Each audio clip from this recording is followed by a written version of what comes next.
তো বন্ধুরা, আপনারা এখন ভিডিওটা দেখবেন, একা দেখবেন, সম্পূর্ণ একা দেখবেন এবং একা করার চেষ্টা করবেন।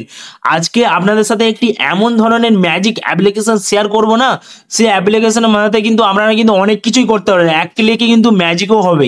আপনারা কিন্তু যখন করবেন এটা কিন্তু একা সম্পূর্ণ চেষ্টা করবেন এবং ভিডিওটা ভালো লাগলে একটি লাইক এবং সাবস্ক্রাইব করে দিয়ে যাবেন। বন্ধুরা, আপনারা যেটা প্রথমে করবেন, আপনারা দেখতে পাচ্ছেন আমার স্ক্রিনে একটি হাইপিক বলে অ্যাপ্লিকেশন আছে। এই হাইপিক অ্যাপ্লিকেশনটা আপনারা গুগল থেকে পেয়ে যাবেন, গুগল থেকে ডাউনলোড করে নেবেন এবং ডাউনলোড করার পর হাইপিক অ্যাপ্লিকেশনটা অন করবেন। অন করার পর এখানে দেখবেন অল ফটো বলে আছে। এই অল ফটোতে আপনারা টাচ করবেন। টাচ করার পর এখান থেকে আপনারা যে কোনো একটি ফটো নিয়ে নেবেন। তো নেওয়ার পর এখানে দেখবেন নিচের দিকে অ্যাডজাস্ট বলে একটি অপশন আছে। এই অপশনটা আপনারা টাচ করবেন।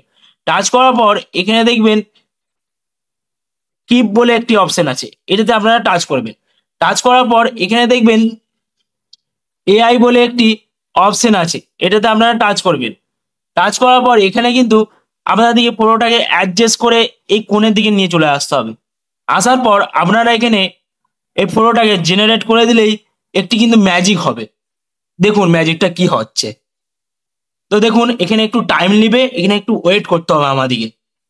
তো বন্ধুরা, আপনারা দেখতে পাচ্ছেন ফটোটা কত সুন্দর জেনারেট হয়ে গেছে। আপনারা দেখতে পাচ্ছেন নিচের দিকে তিনটি অপশন এসেছে। দেখুন আপনারা দেখতে পাচ্ছেন পিছনের ব্যাকগ্রাউন্ডটা কত সুন্দর হয়ে গেছে।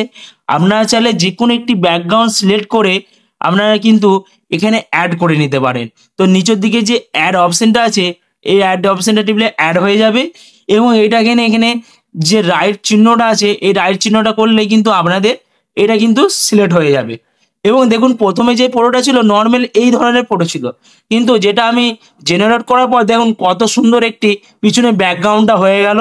এবং বন্ধুরা, আপনারা দেখবেন উপরের দিকে একটি এক্সপোর্ট বলে যে চিহ্নটা আছে, এটাতে টাচ করলেই আপনারা আপনাদের যে ফটোটা আছে গ্যালারির মধ্যে সেভ হয়ে যাবে